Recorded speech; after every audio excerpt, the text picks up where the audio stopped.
whole thing's been wildly exaggerated. This is the truth of the matter.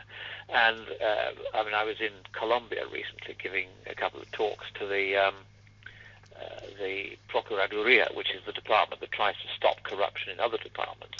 And what was interesting was that in that unit, their own environmental people had come to believe in all this global warming rubbish because they were dealing with other environmental people all around the world. So I gave them a separate talk, and I said, look, first of all, here's the science, here's the economics, but now here's the point, I said. What this represents is a massive diversion of cash resources and time and effort away from dealing with real environmental problems which with a fraction of this cash we could solve, towards what is in any case a non-problem, and even if it wasn't a non-problem, we couldn't solve it however much cash we threw at it. So you should look on this, I said, not so much as whether or not global warming is the problem that I say it isn't and you may prefer to think it is, but whether or not the diversion of resources away from what are definitely real and immediate environmental problems towards solving what, in any case, may prove to be a non-problem and which cannot be solved by any amount of spending, is a sensible thing. It's a misallocation of environmental, cash for environmental resources.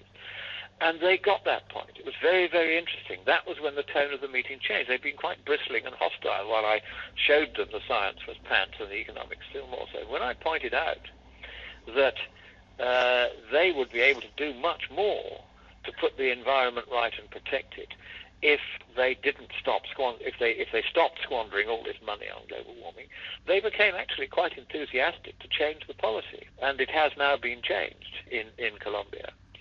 I gave a talk there also to a school, and these are sixth formers, aged, I suppose, 16 to 18, and there were about 100 of them. And I took a vote. I said, how many of you believe that global warming caused by us could, even in theory, be much of a problem? And about half the hands went up. So I gave my presentation, just an hour's worth, and I took various questions. And I said, I have one question for you before we close. Now that you've heard the evidence, you already had heard the evidence on the other side, you've now heard the evidence on the skeptical side, I want to take that vote again. How many of you think that global warming caused by us is or ever could be a serious problem? Not a single hand went up.